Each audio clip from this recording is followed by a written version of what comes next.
नमस्कार, आदाब व सत श्री अकाल। मैं हूं सुलिंदर परिहार और आप जुड़ चुके हैं चैनल 1 के साथ। और हमारे साथ में सतवीर सिंह मन्हास हैं जो एक सोशल एक्टिविस्ट हैं जम्मू कश्मीर के अंदर। तो इनसे बातचीत करेंगे, कुछ मुद्दों को लेकर जो है बातचीत करना चाहते हैं। सर, आपका स्वागत है सबसे पहले चैनल 1 पे। बहुत बहुत शुक्रिया। सर, मुझे ये बताएं कि अभी विवाद जो है जम्मू कश्मीर के अंदर, पूरे देश के अंदर कहीं ना कहीं कम्युनल होते जा रहा है। हर दिन जो है कोई ना कोई मुद्दा जो है हमें देखने को मिलता है। जम्मू कश्मीर के अंदर भी ऐसा हुआ। कल भी एक MM कॉलेज के अंदर जो है कुछ बच्चों ने जो है हनुमान चालीसा पढ़ी। देखिए, हनुमान चालीसा पढ़ना कोई गलत बात नहीं है, अच्छी बात है। हर बंदे को अपने धर्म के प्रति जागरूक होना चाहिए। उन बच्चों ने हनुमान चालीसा पढ़ा तो बहुत अच्छी बात है, लेकिन वो इतने सालों के बाद किस कंसेप्ट में पढ़ा, ये सोचने वाली बात है। देखिए, हनुमान चालीसा हमारे गांव में भी पढ़ते हैं। विधि होती है, उसका कोई सिस्टम होता है, कैसे पढ़ना है, क्या करना है। वो उनको एक हमारे माध्यम से वो उनको बताएंगे किस तरीके से। जैसे आपने कि आप हनुमान चालीसा पढ़ते हैं, आप उनको बताएं ज़रा हनुमान चालीसा पढ़ते कैसे। देखिए, हनुमान चालीसा, देखिए मैं पहले तो बात यह है, सबसे अच्छा यही होता है कि आप मंदिर में जाएं, नहा धो के मंदिर जाएं, माथा टेकें, हनुमान जी का मंदिर में जाके हनुमान जी की मूर्ति के सामने खड़ा होकर आप वहाँ पे जाके हनुमान चालीसा पढ़िए। वो बड़ी विधि होती है। तो आप हनुमान चालीसा वैसे नॉर्मली अगर पढ़ना हो, मंदिर जाइएगा नहा धो के, तो मंदिर में हनुमान जी के मंदिर जाइए और वहाँ पे शंखनाद कीजिए, वहाँ पे आप हनुमान चालीसा पढ़िए। ये तो विधि होती है। बाकी आप हनुमान चालीसा यहाँ पे बैठ के पढ़ना चाहते हो तो आप पढ़ सकते हैं, वो कोई प्रॉब्लम नहीं है। लेकिन कहने का मतलब ये है कि कल ही ऐसी क्या ज़रूरत आन पड़ी कि उनको हनुमान चालीसा रोड के बीच में बैठ के पढ़ना पड़ा, जो मस्जिद के साथ और मस्जिद के सामने या मस्जिद के अजान के बाद ही उनको पढ़ना पड़ा। ऐसा क्यों हुआ? क्योंकि उन्होंने विरोध जताना था अजान के लिए, विरोध जताना था लाउड स्पीकर के लिए। लेकिन वो बच्चे हैं, उनसे कोई गलती नहीं, उन्होंने जो किया चलो ठीक किया, अपनी तरफ से विरोध ठीक किया।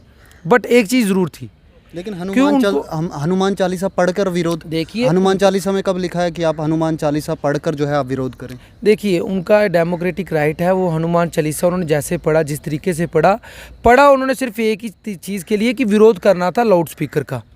मैं उनसे कहना चाहता हूँ कि ठीक है, अच्छा आपने पढ़ा, लेकिन लाउड स्पीकर का विरोध करना था तो आपको BJP के खिलाफ बोलना चाहिए था, आपको तो म्यूनसिपैलिटी के खिलाफ बोलना चाहिए था, म्यूनसिपैलिटी के मेयर के खिलाफ बोलना चाहिए था, जिन्होंने कहा था कि लाउड स्पीकर का रेजोल्यूशन पास किए को उतार दिए जाएंगे। वो नहीं उतरे तो इसमें किसका कसूर है? म्यूनसिपैलिटी का कसूर है, इसमें मस्जिद वालों का क्या कसूर है? लेकिन वो सबके उतारे जाएंगे ना। तो सबके उतारे जाएंगे। मैं कौन सा कह रहा हूँ किसी के छोड़ो, मैं तो कह रहा सबके उतार दिए जाए। और मैं चाहता था कि अगर वो मस्जिद से उतार ही दिया होता तो ये मसला ही नहीं बनना था। मसला बना ना। अब BJP के लीडरों से पूछिएगा जाके, अब मुझसे तो पूछ रहे, मैंने तो कह दिया। मैं सभी से ये कहना चाहता हूँ, इंसानियत पे चलिए। मंदिरों के अंदर हर इंसान का अपना एक धर्म है। मेरा सनातन धर्म है, किसी का इस्लाम धर्म है, किसी का सिख जो है धर्म है, किसी का क्रिश्चियनिटी उसका धर्म है। लेकिन जब आप अपने अपने घरों में हो या अपने मंदिरों में हो, मस्जिदों में हो, गिरजाघरों में हो, गुरुद्वारों में हो, आपका धर्म है। लेकिन जब आप बाहर निकलते हो तो सबसे बड़ा धर्म हम सबका बन जाता है इंसानियत। अगर हम उस इंसानियत पे हो तो मुझे नहीं लगता उनका विरोध करने के लिए हमें वहाँ पे बैठना पड़ेगा। नीतियाँ सरकार इंप्लीमेंट कराती है, म्यूनसिपैलिटी ने इंप्लीमेंट कराना था, उसने नहीं कराया। This is the failure of municipality. ये मस्जिद के जो भी वहाँ के आला अधिकारी, उनका फेलियर नहीं था। म्यूनसिपैलिटी ने कहा था लाउड स्पीकर उतारना, तो उन्होंने क्यों नहीं उतारे? क्यों आज तक उन्होंने वहाँ पे लाउड स्पीकर रखे? अगर वहाँ पे रखे तो मेयर को सामने आके माफ़ी मांगनी चाहिए कि ये काम पूरा नहीं हो पाए या इतना टाइम लगेगा। डेडलाइन देनी चाहिए कि तब तक आप वेट करिए, जब तक अगर ये तब तक ना उतरे तो आप जो भी मर्जी विरोध करिए। ये उनको बोलना चाहिए, सफाई देनी चाहिए। स्कूलों और कॉलेजों में नमाज भी पढ़ी जाती, तो हनुमान चालीसा अगर पढ़ ली किसी ने तो फिर क्या दिक्कत है? तो वो तो सही बात है, अगर नमाज पढ़ी जाती है, किसी ने हनुमान चालीसा पढ़ दिया तो इसमें कोई दिक्कत ही नहीं है। लेकिन आप चाहते हो मंदिर की जगह मंदिर हो, मस्जिद की जगह मस्जिद हो, स्कूल की जगह स्कूल हो, कॉलेज की जगह कॉलेज हो, तो गवर्नमेंट को स्ट्रॉन्ग स्टेप लेने चाहिए। जब स्कूल में क्या करना चाहिए? तो उनको ये, स्कूल में उनको सिर्फ ये करना चाहिए कि विरोध अगर करना है ना, तो बच्चों को सिखाना चाहिए कि धर्म के नाम पे विरोध ना करें। बड़े तरीके से विरोध कर सकते हो। देखो, अगर स्कूलों में कॉलेजों में धर्म के नाम पे विरोध सीखेंगे तो आगे जाके हमारी जो सोच होगी वैसी ही बन जाएगी। उनको चैप्टर स्कूल में, देखिए घर में बंदे को पता होता है मैं सनातन धर्म से, मुझे पता है मेरे घर का क्या है, सनातन धर्म का क्या है, हर बंदे को पता होता है। स्कूल में सबको इंसानियत का पाठ पढ़ाना चाहिए, ताकि जो सबके अंदर थोड़ा थोड़ा जहर होता है ना कट्टरता का, चाहे वो मुस्लिम हो हिंदू हो, जो जहर बनने वाली भी कुछ ताकतें होती हैं, वो जहर निकालना चाहिए। वो सिर्फ इंसानियत के रास्ते ही निकल सकता है। अगर बचपन से लेके पढ़ाई को भी मानते हैं इसमें, तो पढ़ाई का तो सबसे बड़ा रोल है। बचपन से बुढ़ापे तक अगर आपको, जब बचपन से लेकर जवानी तक जब तक भी आप पढ़ोगे, आपको इंसानियत के बारे में सिखाया जाएगा। आपको ये सिखाया जाएगा कि आपको किसी के धर्म के खिलाफ नहीं लड़ना है, आपको इतना प्रिपेयर कर दिया जाएगा, तो मेरे ख्याल से ऐसे किस्से होंगे ही नहीं। जब आपको बताया ही यही जाएगा कि आप, ये मुस्लिम है इसका विरोध करना है, ये हिंदू है इसका, ये सिख है इसका विरोध, सबको एक दूसरे का विरोध करना है, क्योंकि इससे उनकी राजनीति चलती है। तो ऐसी चीज़ें बंद होनी चाहिए स्कूल कॉलेजों में। कौन कर रहा है राजनीति? राजनीति तो राजनीति के लोग राजनीति करते हैं, जो राजनीतिक लोग होते हैं। कौन करता है राजनीति? जो राजनीति में होगा वही राजनीति करेगा ना। तो इस वक्त जो सत्ता में है वो भी राजनीति कर रही है, इस वक्त उनके पास फुल पावर है। वो ऐसे भी आंखें आजकल नीचे करके किसी को देखते नहीं हैं। वो जिसको देखते हैं वो आसमान की तरफ देखते हैं, नीचे कुछ देखते नहीं हैं। लेकिन उनको याद होना चाहिए कि आसमान की तरफ देखते रहोगे, कब खाई में गिर जाओगे पता नहीं चलेगा। ये मैं उनके लिए मैसेज देना चाहता हूँ। इसलिए अपनी नज़रें जो है ना, वो थोड़ी सी मिलाने वाली नज़रें रखिए, आसमान की तरफ मत रखिए। क्योंकि जब जो कोई भी इंसान आसमान की तरफ देखता है ना, वो एक दिन ज़रूर गिरता है, और ऐसा गिरता है कि उसको समझ नहीं आती। इसलिए लोगों से जुड़ के रहिए, और जो बात करते हो ना उसको इम्प्लीमेंट करवाइए, और जल्द से जल्द इम्प्लीमेंट करवाइए। यही कहना चाहता हूँ। ना कि हिंदू मुसलमान ये मुद्दे अगर बन रहे हैं ना, ये गवर्नमेंट का फेलियर है, ना उन बच्चों का फेलियर है, ना मस्जिद का फेलियर है। हम हिस्ट्री अगर पढ़ते हैं तो हिस्ट्री में लेकर उस काल से लेकर इस काल तक हमेशा हमें ये दिखाई देता है कि हिंदू मुस्लिम हमेशा होता रहेगा। कब आखिरकार बंद होगा? तब बंद होगा जब आपके, हमारे जितने भी धर्मों के गुरु हैं वो थोड़ा बयानबाजी से बाज आ जाएंगे, वो कट्टरता से दूर हो जाएंगे।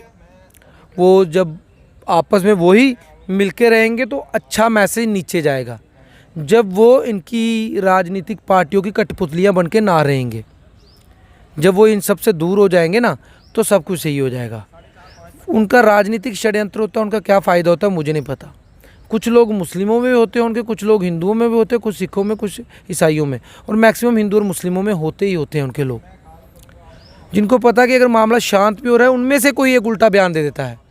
जब वो उल्टा देगा, दूसरी साइड से भी एक उल्टा बयान दे देगा, वो बन जाएगा जंग का अखाड़ा। जब जंग का अखाड़ा बनेगा तो हिंदू मुस्लिम होगा, हिंदू मुस्लिम हुआ तो फ़ायदा तो होगा। हिंदू वोट हिंदू, जो हिंदुओं के बनते होंगे ठेकेदार उनको मिलेगा, जो मुस्लिमों के ठेकेदार होंगे उनको मिलेगा। इसलिए इंसानियत का चैप्टर पढ़ाना बड़ा ज़रूरी हो गया आजकल की सभी सरकारों को।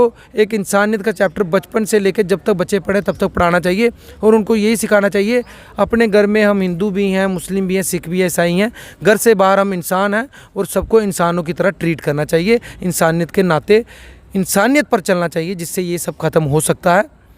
लेकिन मैं अपने धर्म गुरुओं से कहना चाहूँगा कि कृपया करके ना ये उल्टी सीधी बातें चैनलों पे आके बोलना काम नहीं है। और चैनल वालों से भी कहना चाहता हूँ कि धर्म गुरुओं के पास माइक लेकर जाने की ज़रूरत नहीं है, क्योंकि 2-4 बीच में ऐसे उल्टे निकल जाते हैं, उल्टा बयान देते हैं, 2-4 उधर से देंगे, वो लड़ाई बन जाती है।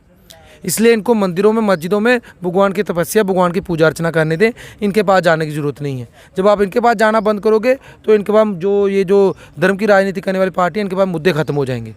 जब से म्यूनसिपैलिटी ने निकाला है ऑर्डर, तब से अब लोग ये बोलने लग गए हैं कि सुबह हमें दिक्कत होती है, जो गाड़ी वाला आया घर से कचरा निकाल, उस गाड़ी से भी दिक्कत होती है, और रैलीज़ के अंदर जब नारे लगाए जाते हैं उन सब चीज़ों से भी हमें दिक्कत होती है।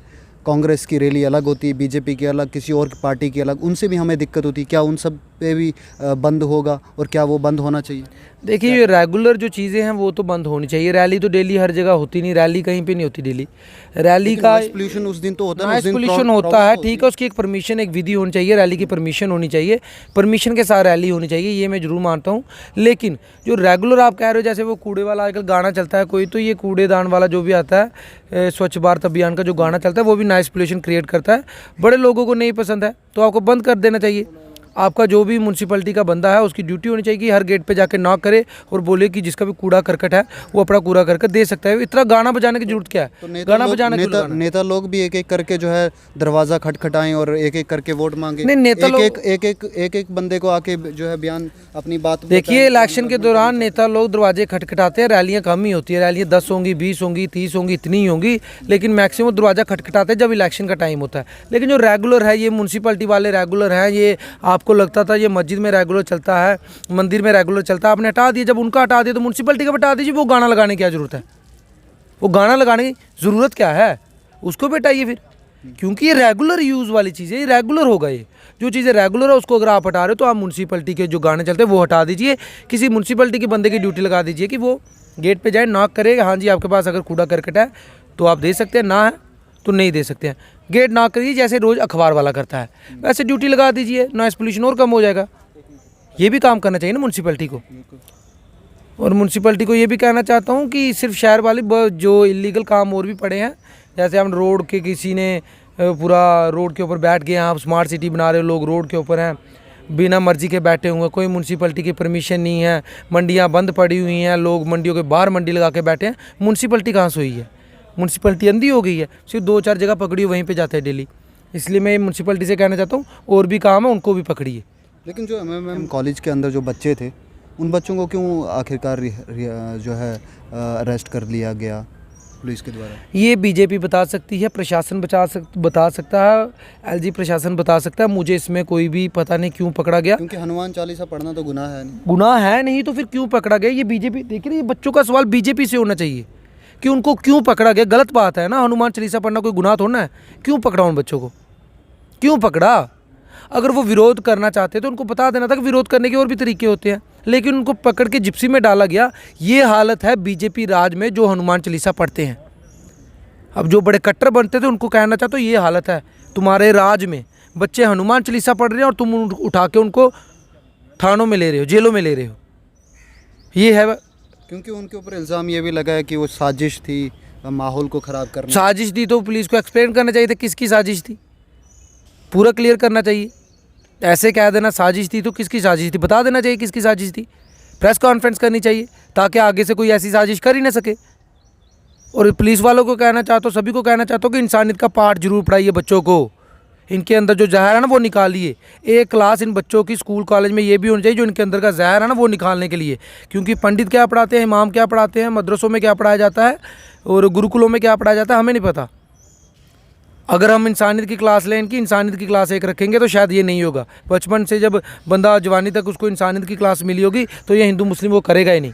ये गवर्नमेंट को ये सोचना चाहिए, ऐसे स्टेप उठाने चाहिए। क्योंकि हमें क्या पता कहाँ पे क्या पढ़ाया जाता है, कहाँ पे कौन सा जहर भरा जाता है।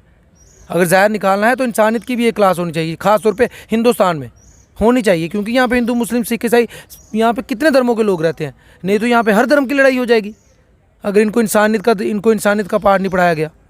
ये तो आने वाले वक्त में बहुत बुरा होगा। इसलिए बच्चों से कहना चाहता हूँ इंसानियत का पाठ पढ़िए। और आपको हनुमान चालीसा पढ़ना है, मस्जिदों में अगर आपको अजान करनी है तो करिए, लेकिन वो मस्जिदों और मंदिरों के अंदर करिए। बाहर करने की ज़रूरत नहीं, किसी को दिखाने की ज़रूरत नहीं और दिखावा नहीं करना चाहिए इन चीज़ों का कि मैं बड़ी पूजा अर्चना करता हूँ। वो भगवान को पता कौन किसको कितना मानता है। जय हिंद, जय भारत, जय Jammu Kashmir. Thank you very much बात करने के लिए। तो आपने देखा कि इन्होंने कहा कि जो जहर है उस जहर को उतारने के लिए भी कोई इंसानियत का एक पार्ट होना चाहिए। और कहीं ना कहीं जो एजुकेशन मिलती है उस एजुकेशन में कहीं पर भी ऐसा नहीं है कि एक तरफ की बात की हो या एक तरफ की पढ़ाई हो, वहाँ पर बराबरी है। और जो भी एजुकेशनिस्ट हैं, जो भी आजकल पढ़ाई है, जो भी पढ़ते आ रहे हैं लोग, वो सारे यही पढ़ते हैं कि इंसान हमें कैसे बनना है। लेकिन आखिरकार किन चीज़ों से उनके अंदर ये नफ़रत पैदा होती है और कौन है नफ़रत पैदा करने वाले, इन सब चीज़ों के ऊपर जो है पुलिस को और गवर्नमेंट को काम करना चाहिए कि आने वाले टाइम पर जो है ये हिंदू मुस्लिम ये नफ़रत हमें ना मिले। दीजिए सुलिंदर परिहार को इजाज़त। चैनल 1 के साथ आप बने रहें। जय हिंद, इनकलाब जिंदाबाद।